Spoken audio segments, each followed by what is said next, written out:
So this is a video talking about Sandra Petronia's privacy management theory.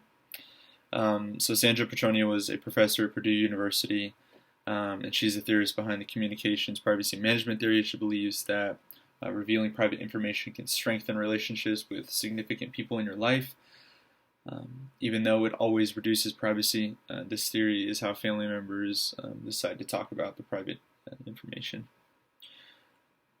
CPM theory argues that individuals believe they own their private information and have the right to control said information. People are capable of controlling their private information through the use of privacy tools. Because disclosure creates authorized co-owners, these co-owners could be families, friends, or partners. It is important for co-owners of private information to agree to the privacy rules of the person who owns the secrets. The pros of privacy include the security and safety we feel when we keep our own secrets, and it makes us feel special to be trusted with somebody else's secret. The con of the privacy and having a secret include the idea that we have to worry about somebody finding out, and if trusted with a secret, stress increases in keeping a secret. The three main parts of Petronio's privacy management system are privacy ownership, privacy control, and privacy turbulence. So privacy ownership is our boundaries that contain information we have but others don't know. This is our deepest, darkest secrets. This is where they resonate. An example of this might be your best friend or partner involved in a crime, and then you must keep the details between the two of you so that neither of you go to jail. There's a thick boundary around that information, to protect both you and the friend. Privacy control involves our decision to share information with other people. Privacy control helps redraw the metaphorical boundaries people use to split public and private information. The third part of the privacy management system, privacy turbulence, comes into play when managing private information doesn't go quite the way we had planned.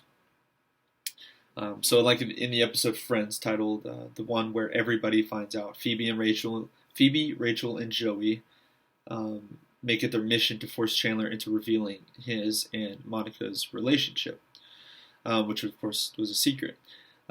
They cross boundaries, and turbulence is created when Phoebe makes sexual advances toward Chandler, trying to break his silence. When Monica and Chandler first began their relationship, they had privacy ownership. Their new relationship and romantic feeling were private, and it was exciting for them to try to keep it a secret from others. So eventually Joey finds out that something is going on, and privacy control was given, even though it wasn't voluntarily.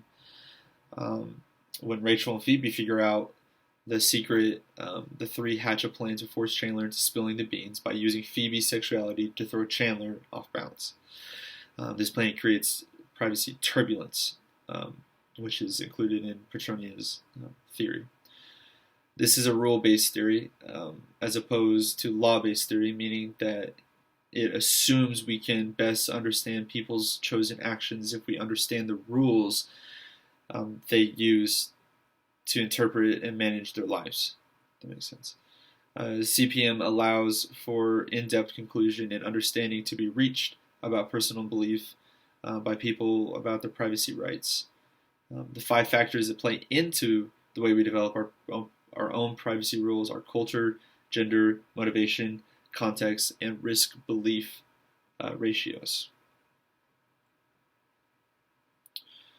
Real quick. So, critiques.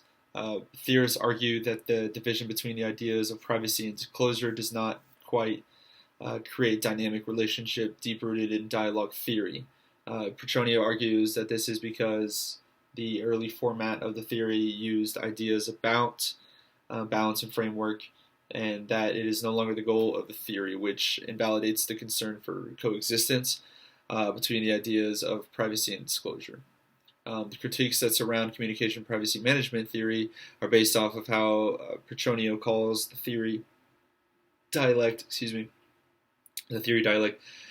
Some critics have observed that CPM uses the term dialect inaccurately, claiming the dialect to be in nature when it really based on dualistic thinking.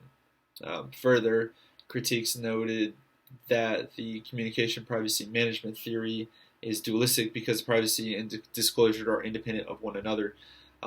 So it can be argued that CPM takes a dual approach, treating privacy and disclosure as independent and one another, and able to coexist jointly. In conclusion, the communication privacy theory will always be a popular theory because of new ways of sharing private information are constantly evolving and being created. Thank you.